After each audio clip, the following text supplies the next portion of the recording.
Hello, Cryptoniums. This is Don Cryptonium. How do you like your new name? So let's be serious today, okay? Because how much fun we can have, we need to have the balance. So today's video is the talk. I want to address few things. We will talk about the crypto market in general. We will talk about the crypto YouTubers. I need to give you my decent opinion on the crypto YouTubers because I feel it doesn't go through via some of my videos, so I need to give you the bigger pictures of the crypto YouTubers.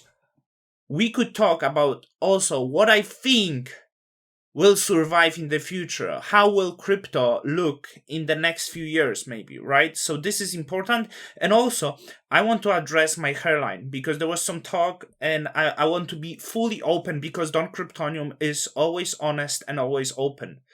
Or maybe this is not the case. So I want to start with the Twitter. I had the video prepared of Elon Musk. Where is it? Okay, we have it. So let's have a look on the Twitter right now. I'm going to make it bigger because this will be really optimistic start for what the future holds and how the future is unpredictable. What about this internet thing? Do you know I found anything this about that? on the Elon Musk Twitter. The Bill Gates in 1995 on Night Show explaining the internet, because for us young people this is so strange because it's like, hey, the internet is here. What to talk about is the normal. Like the crypto is maybe difficult to wrap your head around, but the internet is normal. But that's not the case, because your parents were equally confused with the internet as you are confused with the crypto. So I think that's something really good indicator. What the hell is that exactly? Well, it's become a place where people are publishing information. Right. So everybody can have their own homepage. Companies are there. The latest information. It's wild what's going on. You can send electronic mail to people. It is the big new thing. Yeah, but it's easy to criticize something you don't fully understand, which is my position here. Go ahead. But I can remember a couple of months ago there was like a big. But by the way, this is for those who don't know, because even though I'm not American, I need to tell you, I think I might change my identity. I can start claiming I'm American because despite me being Slav, Slav blood is in me, Western Slav to be precise. I don't even know if there is differences. I feel I always was so absorbed with American culture, like TV shows, movies, night shows. Like I'm basically American. Like I can talk with like American people, like we are the same, So this is David Letterman, Bill Gates, and this is Justin, like he's the angel investor. He got famous for like investing 25k in many companies before, and that's how he got rich.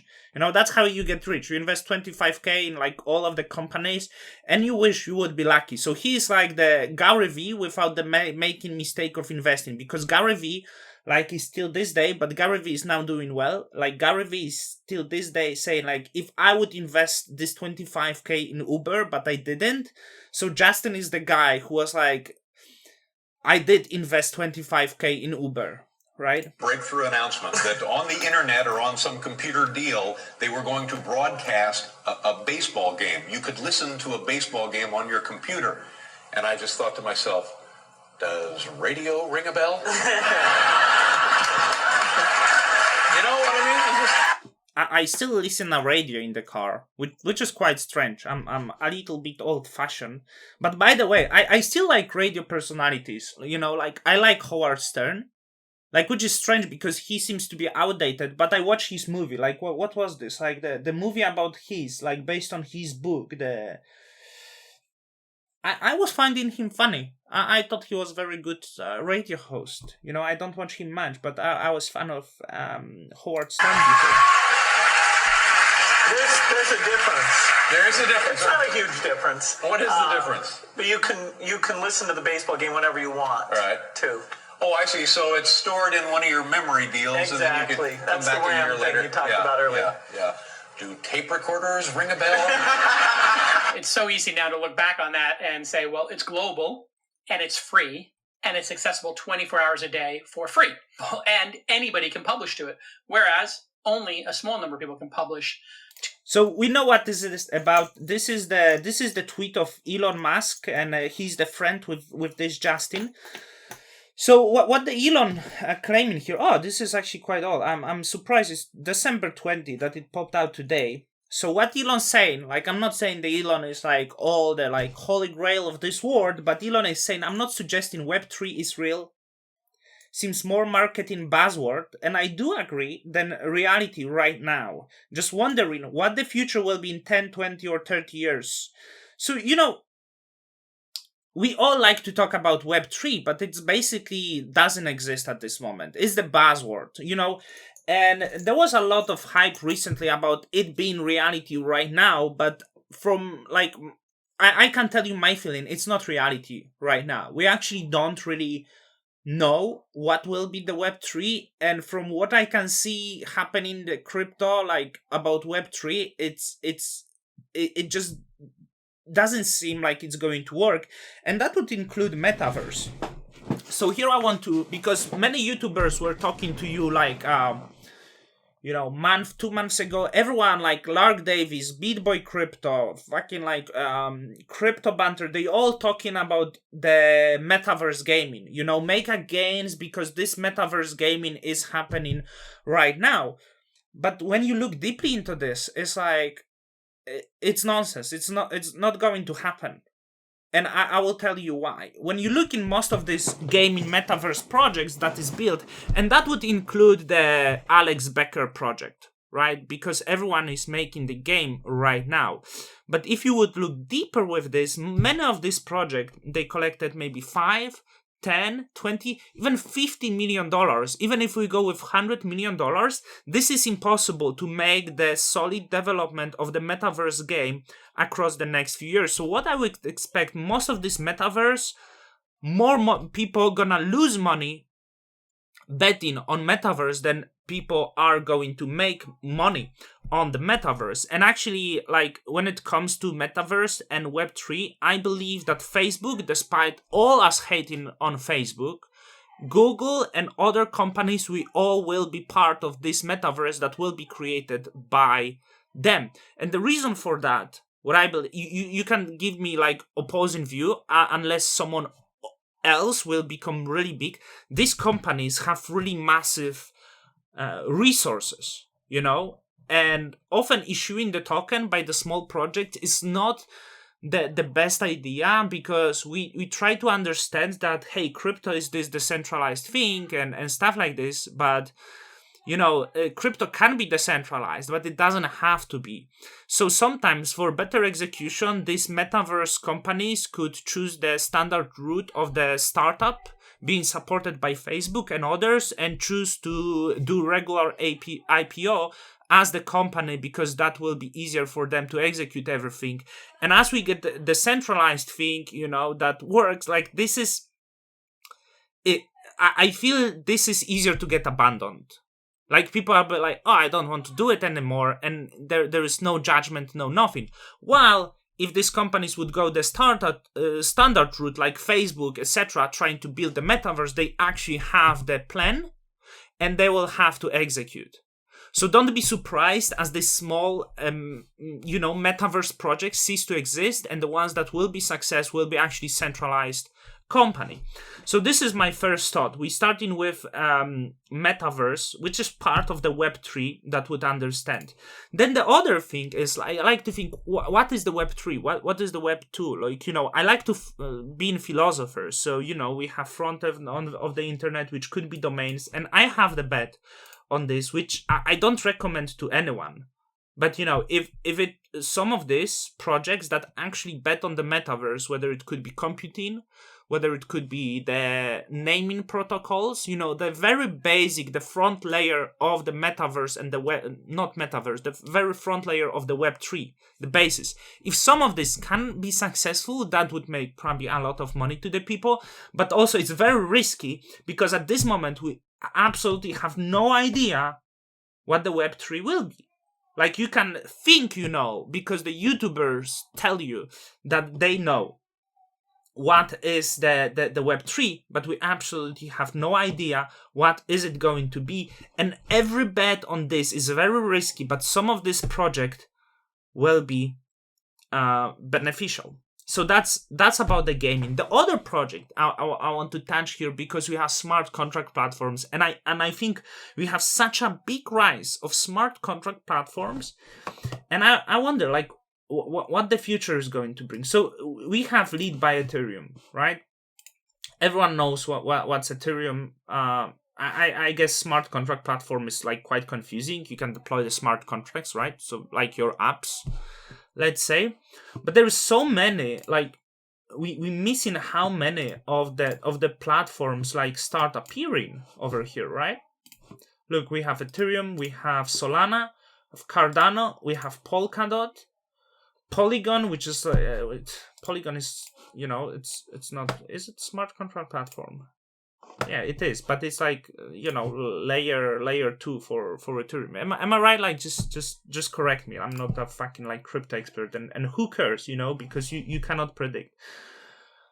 So Tron, obviously, plenty smart contract platforms, and this is the thing. Like, where is it going? Because everyone says that Solana is the future, right? Or Ethereum is the future. Like, but let's say we go with Solana or Avalanche or Polkadot.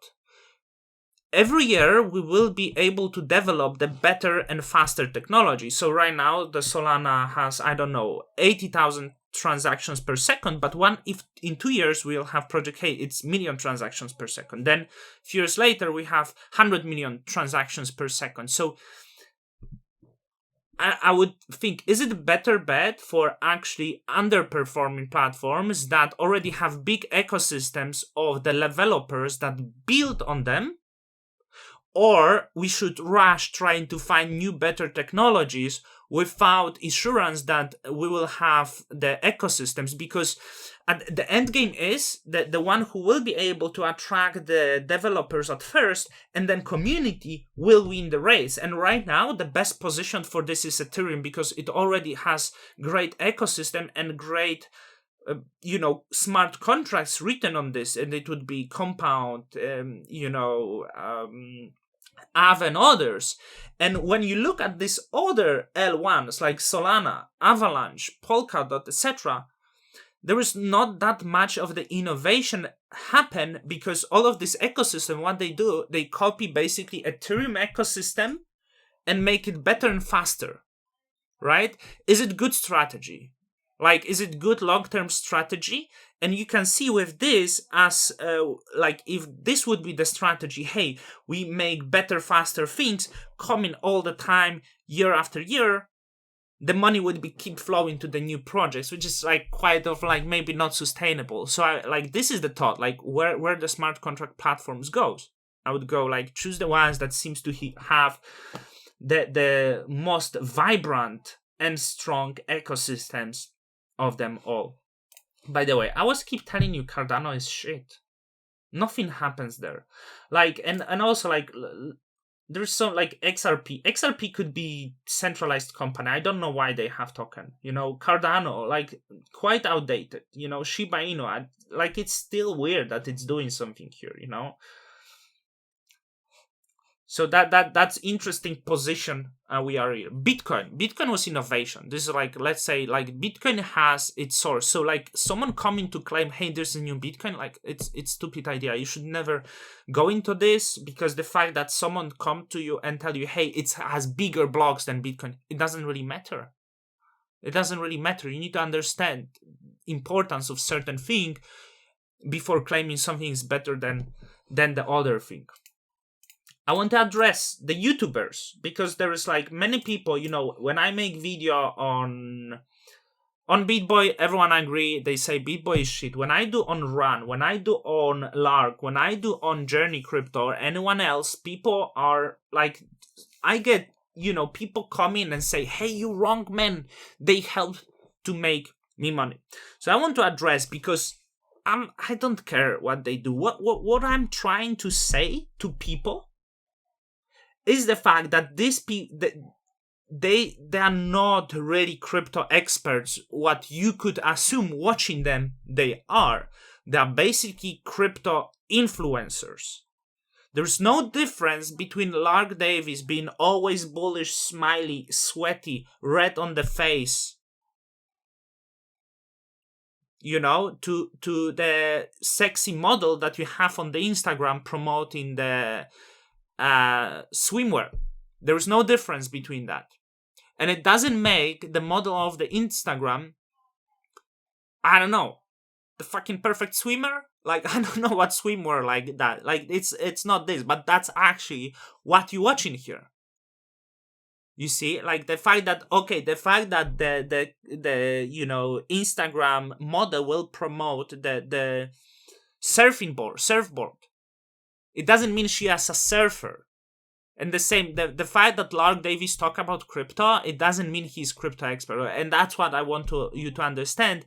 And the idea that you will make it watching these influencers, it is quite wrong, because their business model is making content that will make people watch them.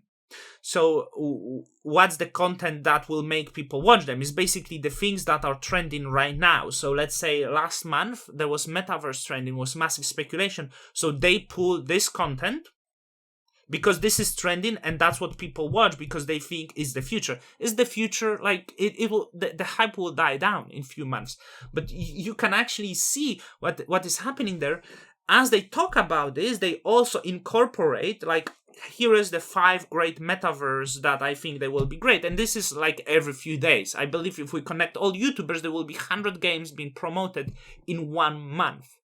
Because that's their business model. They get paid from these projects, they get allocations, they get like early investment possibilities.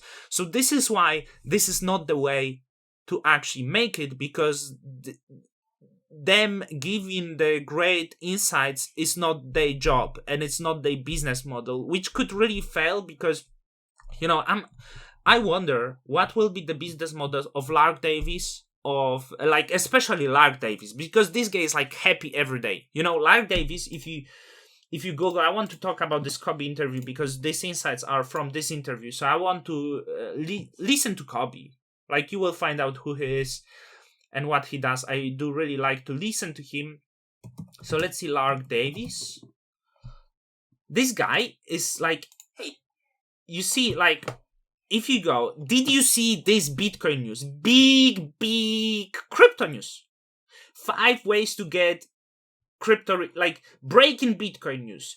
Bitcoin huge news. Every day is Bitcoin huge news. But you need to understand, it's like saying it's up only forever. So what will be the business model of this guy if we actually enter bear market? Like, is he still going to do this stupid face and keep saying for like extended period of time they want your money? You need to rethink. Like, there's not many people, like the guy who does, the guy from the who it is, the guy, the Coin Bureau. His business model is fine because his business model is not based on being he is bullish, and he's like talking like about US currency being a scam and stuff like this. But he does have content that could be actually sustainable because he provides the general like information about crypto. But Journey, Lark, even Beat Boy and others, what I think that there's high chances for them to die down. And honestly, despite my channel being shitty small, there is higher survival rate probably of my shitty channel because I'm not giving the great news all the time. I'm trying to be realistic. Of course, I want to be rich as everyone wants. So it's not that I'm a hater. I'm just trying to be realistic.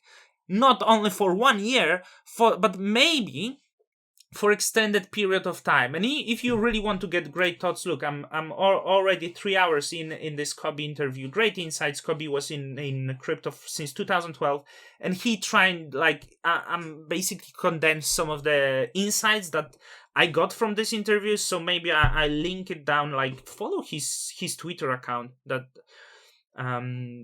just to get some insights, he will never recommend you any crypto because this is too risky. And, it just feel, because many crypto YouTubers would tell you, hey, it's not wrong, I'm recommending you always, like, you should be responsible for it. And I get this argument, I get this argument, but it's like pretending that you don't know how people will react to your video. And they know that most of the people don't know anything about crypto and will just jump in. So technically, the people might lose money because of your stupid advices, and you knowingly doing that because you're trying to, get your own benefits. That I understand. I understand this kind of thinking over here, but I still don't know if that would be actually moral. So as I said, I don't know what we are there. I want to give shout out, like Crypto Factor, like, his business model could work, I guess, because he's not not the largest YouTube channel, but like, he's just doing what he does, and like it's fine, like could work for him.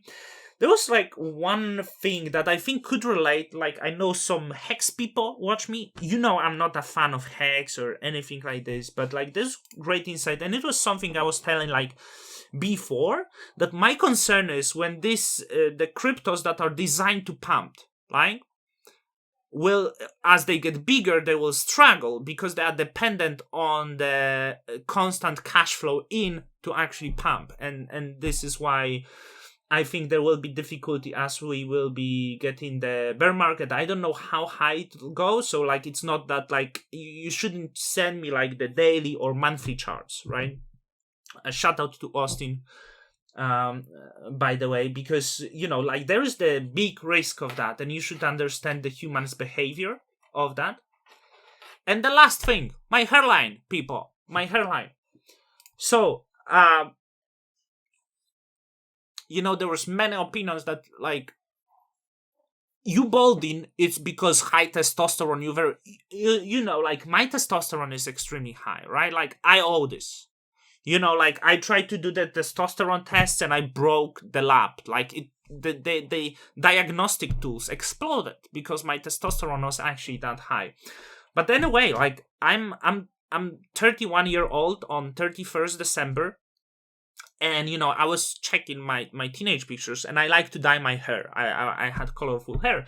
I'm like, hey, I want to dye my hair, but like as I'm balding right now, I probably will look like an idiot. So I thought about this for like past 5 years, and I probably should do something a little bit earlier about this because I just want to have hair. Like many people talk about this openly. Like many people you see that have perfect hairline, they actually take the action for it. So it's not that I feel bad about this. The reason why I'm doing it is because I just want to dye my hair and I want to do something, and I will see how it goes. So I went to doctor, and doctors like said, at first we usually start with the pharmaceuticals. So I got finasteride and minoxidil. So if we will see my hairline getting better, I think that's because of this med. So I want to see. I'm a little bit concerned with finasteride. So some people get depressed on that. And I'm on antidepressants, which gets me a little bit concerned, but people's probably like what you read on the internet is worse. But yeah, there's probably some effect on that. We will see. But I'm starting this now, and it's not because I feel bad that I don't own it. I just want to get a little longer hair, and I want to dye them. That's all. And if I get bored, maybe when I'm like 35 or something, probably I will quit taking medication. I will shave my head when I'll be like, okay, I'm done with the hair. I don't need this anymore. That's but yeah, like as my girlfriend loves me regardless. People, I don't think there is different judgment of people whether I'm bald or not. And in fact, I think I'm funnier when I'm bald. But this is just something what I want to do. And Hussein, this is shout out to you because yes, I will show you how powerful and strong the Don Cryptonium is. I just like wasn't really incentivized very well to do it, but like I tell you, my body is like superior. My body is like perfection male. Not too much fat, the perfect amount of muscle, strength. Not bodybuilder, because bodybuilders are fucking ridiculous human being. Like, you never. I think it should be treated as the mental disease, because you don't have any species in this world that are bodybuilders. Like, literally, like, have you ever seen like monkeys, like just doing this to impress like the other like fucking. I know you could claim the fucking the hair loss treatment. That's not fucking natural. It's more fucking natural than bodybuilders. Like, yeah, it's a piece of beef. I think that's all what I wanted to talk. Like, just don't lose your mind in this crazy space, people. Don't lose your mind. And it's 22nd. So soon is Christmas. I hate them. I hate them. By the way, I'm not going to Hong Kong. Hong Kong banned all of the residents from Poland and many other countries, so I'm unable to go to see my girlfriend. She will visit me again in a few months, which is quite fucked up, but I got used to these things. So, till the next time, I go to watch Matrix today. Matrix. Why I say that Matrix? I often pronounce things in Matrix, of course, Matrix. Till the next time, people.